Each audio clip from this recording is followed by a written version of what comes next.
For tonight, Zayn Ul Abidin, sorry.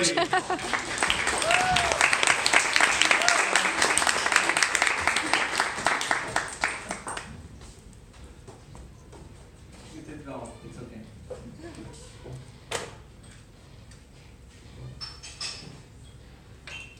It was a dark road, deserted road, and three of us in a car. There was no car visible in the front and no car visible in the back, as far as we could see. We were all feeling a bit anxious, because in a hurry we had taken a shortcut through a road famous for nighttime robberies, and it was the middle of the night.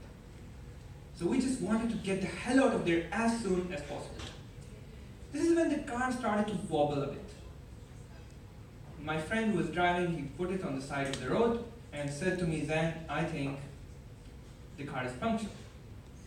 So I got out of the car, I looked, and it was indeed punctured. So I hurriedly went back in the back of the car, opened the trunk to get the spare tire and change it as soon as possible, not to get robbed. And I opened the trunk to look for the spare tire. And I find it. That's the end. Let me go to the beginning of the story. So it all happened about 8 years ago. I was still in my university in the final semester. You know what is final semester? Final semester means the end is approaching. For me, it meant finding a job. So I was going and giving interviews in a lot of companies. The problem was that my university was in the middle of nowhere. The closest city was the capital of our country, Islamabad, which was 2 hours drive away. So one day I had an interview. I woke up in the morning, put on my best clothes, went to the cafeteria to eat some breakfast with a couple of my friends who had the same interview as me. And while we were eating this breakfast, one of those friends, his name was Aura. There was this slim guy, slimmer than me if you can imagine that. This slim guy with a very wicked sense of humor. The other one was a guy which, if you would look at him, you would think he should have graduated about 5 years ago. I still don't understand what he was still doing in the university at that point. But he was a crazy person who was up for any crazy thing whenever he had. This Aura told us, "Guys, why do we take a bus to Islamabad? What's the point? Let's ask one of his friends to borrow a car and go on that. But not just any car. Let's borrow a Ferrari."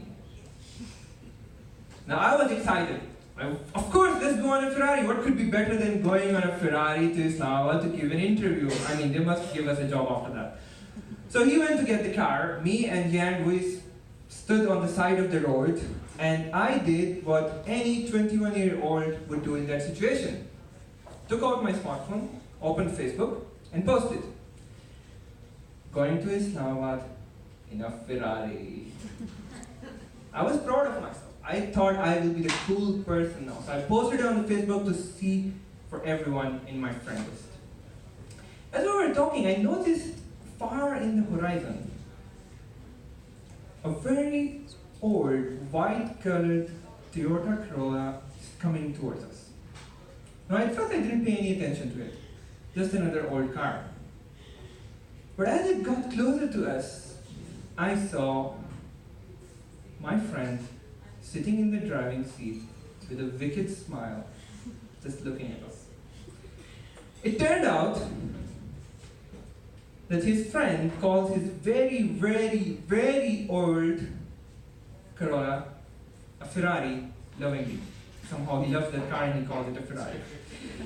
Now we were extremely disappointed. I was disappointed, but what can you do? We had to go. We got in the car, we started to drive. Now the first half of the journey went without any problem. The second was on a motorway. Do you know what a motorway is? Motorway is where you drive very fast. That's it. We got on a motorway, and Ora, who was in the driving seat, I was sitting with him in the passenger seat. So he said, "Okay, let's drive fast because you cannot drive really slow on that kind of road. You can cause an accident. So he took the gear, it was a manual car of course, took the gear and put it in the fifth. But as soon as his hand left the gear, the stick, it went back to neutral. And the car made some really strange noise. I couldn't even think a car could make such kind of noise, but it did. And we were all, what the hell was that? Let's try again. So he did it again. He took the gear, put it in the fifth. His hand let go, and it came back to neutral. And even worse sounds. I couldn't imagine what was going on. And you know what happens when a car is in neutral? It basically doesn't drive. So it started to slow down. On a crazy highway with crazy Pakistani drivers driving at 200 km per hour, you don't want to get stuck and get hit in that kind of situation. We didn't want to die. And we were engineers, so we came up with an innovative solution. We said, okay, we can solve it, no worries. One of us will drive the car, the other one will keep the gear in its place. So Ora was driving the car while he told me, then put the gear into fifth. I did the fifth and I kept my hand there for 1 hour until we got to Islamabad safe and sound. That's how you deal with it, teamwork. Of course we went and gave our interviews, it all went okay. We spent the day in the city and later on in the evening we decided to go back to the university. And this other friend, who was very quiet before, Jan, he said, guys, I'm going to drive.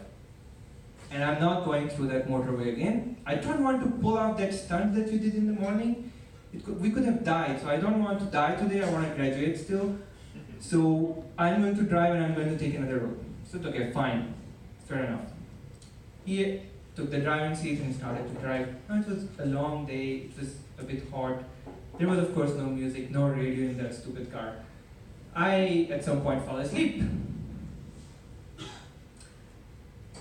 After some time I woke up and I noticed that the car was going extremely fast. How can that car go that fast?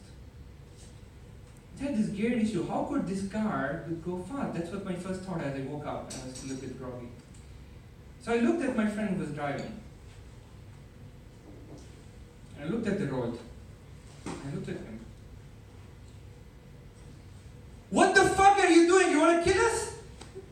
You know what he was doing? This is how normal people drive.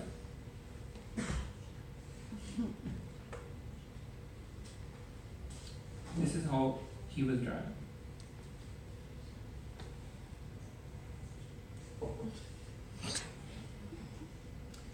Using his knee to keep that gear in fifth so he could drive to the fullest possible speed of that car. And of course that was dangerous because he couldn't put the brake if he was driving like that. So we screamed at him until he stopped doing that. We kept going and that's the point where we entered this road which was famous for nighttime robberies. But we wanted to get home so we took a shortcut. And then it got punctured, I got out, I opened the trunk. I looked for the spare tire. And I did find a spare tire there. But it seems that the owner of this car had some issues. As far as I can tell, he had this kind of homicidal rage episodes. And in order not to kill any person, what he used to do probably, and this is all my imagining, I don't know what he did, but I think what he was doing, he was just taking a big axe, like in American Psycho when Christian Bale is running, he was taking his axe and putting it through that tire as much as possible until his rage was gone and he was not killing anyone. So basically that tire was useless, we couldn't use it and it could not have happened naturally. There is no way, he must have been a homicidal psycho or something. And we knew that's the end for us.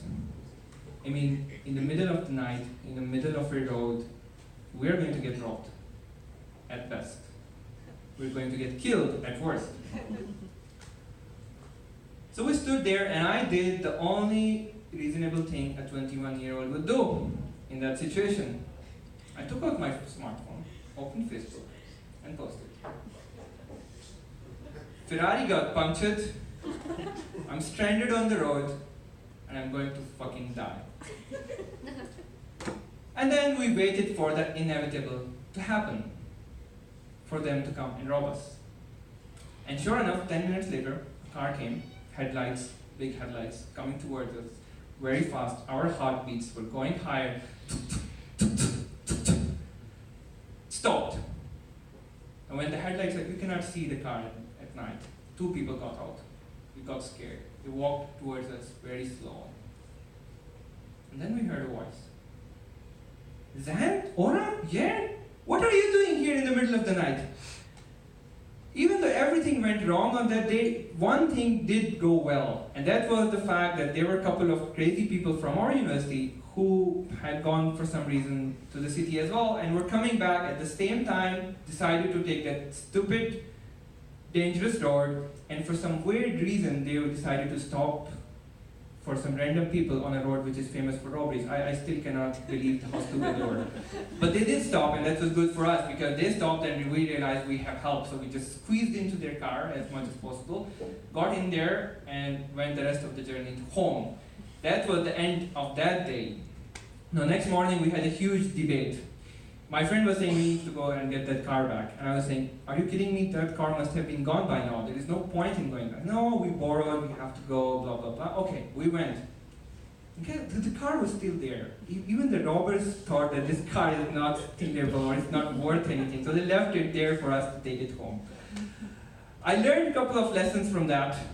The first one is if your friend is coming and saying to you he will borrow a Ferrari, don't believe him. I mean, come on, if you owned a Ferrari, would you give it to someone else? I don't think so. Nobody gives that kind of car to anyone else.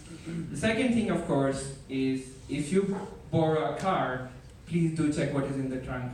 We got lucky, it was not some dead body, just a murdered tire. But you could be unlucky, so please do check it before. And the final thing is that at the end of the day, I realized that this is a story worth telling to some strangers someday in Wroclaw.